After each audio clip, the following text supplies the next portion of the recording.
ఒకటి గమనించావా? పురాతన ఆలయాల్లో శివలింగం ఎప్పుడు దీర్ఘవృత్తాకారంలో ఉంటుంది.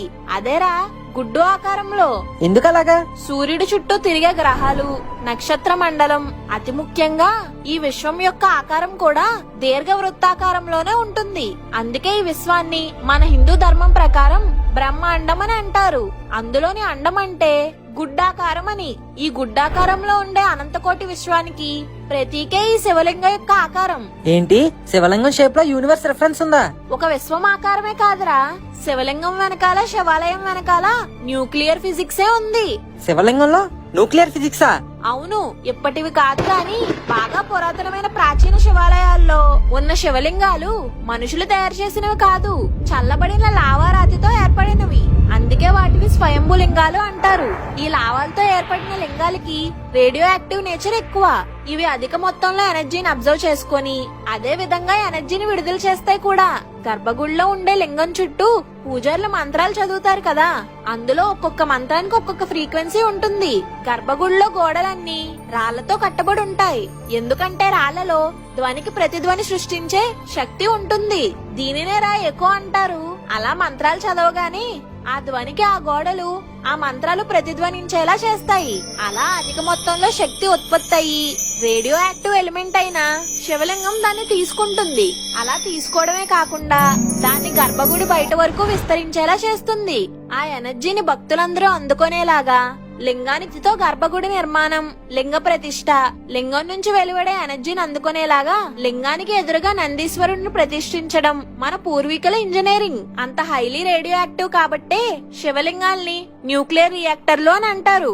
వామ్మో, ఏంటి శివలింగం న్యూక్లియర్ రియాక్టరా? అంత ఆశ్చర్యపోతావేంట్రా? ఒకసారి నా ఫోన్ లో బొమ్మను చూడు. ఏంటిది? ఇదే న్యూక్లియర్ రియాక్టరు. దీని ఆకారం చూసావా?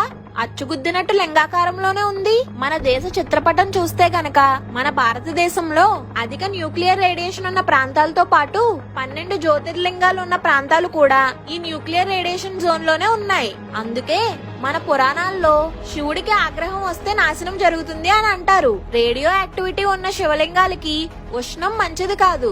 అందుకే లింగాలకి చల్లగా ఉండే బిల్వపత్రం, నీళ్లు మరియు పాలతో అభిషేకం చేస్తారు. అలాగే లింగంపై అభిషేకించే పాలు మరియు నీళ్లు ఆ లింగం నుంచి వచ్చే రేడియో యాక్టివ్ ఎనర్జీని గ్రహించడం వల్ల అభిషేకానికి వాడిని రెండింటిని తాగనివ్వకుండా కాలువలో కలిపేస్తారు. ఇది మన ఆచారాల వెనుకున్న ఫిజిక్స్. శాటిలైట్స్ లేని కాలంలో ఇంత సైన్సా? అదొక్కటే కాదురా, అక్షాంశం మరియు రేఖాంశం. అమ్మా అంటే ఏంటే? అదేరా లాటిట్యూడ్, లాంగిట్యూడ్. మోడర్న్ సైన్స్ లో 100 ఇయర్స్ బ్యాక్ కనిపెట్టుంటారు. కానీ 1200 సంవత్సరాల పూర్వమే మన ఉత్తర భారతదేశంలోని కేదార్నాథ్ నుండి దక్షిణ భారతదేశం చివరాఖర్లో ఉన్న రామేశ్వరం వరకు అన్ని ఒక స్ట్రైట్ లైన్ లో ఉంటాయి. అంటే ఉత్తరాఖండ్ లో ఉన్న కేదార్నాథ్, తెలంగాణలో ఉండే కాళేశ్వరం, ఆంధ్రప్రదేశ్ లో ఉన్న కాళహస్తి, తమిళనాడులో ఉండే ఏకాంబరేశ్వరం, చిదంబరం, చివరగా రామేశ్వరం. ఈ అన్ని శివాలయాలు ఒకే లాంగిట్యూడ్ లో స్ట్రైట్ లైన్ లా కట్టబడ్డాయి. అసలు అప్పట్లో లాంగిట్యూడ్ ప్లేస్మెంట్ ఎలా తెలిసింది? అదేరా మరి ఆశ్చర్యకరమైన విషయం. ఇంకో విషయం ఏంటంటే ఇండియాలో జీరో మెరిడియన్ మరియు ట్రాపిక్ ఆఫ్ క్యాన్సర్ కలిసే చోటుని ఎర్త్ కి సెంటర్ అంటారు. 3000 సంవత్సరాల పూర్వమే ఈ ఎర్త్ సెంటర్ మీద ఉజ్జయినిని నిర్మించారు. అది మాత్రమే కాదు, ఒక గుడి ఆర్కిటెక్చర్ అనేది పాతకాలంలో చాలా ఫిజిక్స్ ఇన్వాల్వ్ అయ్యి ఉండేది.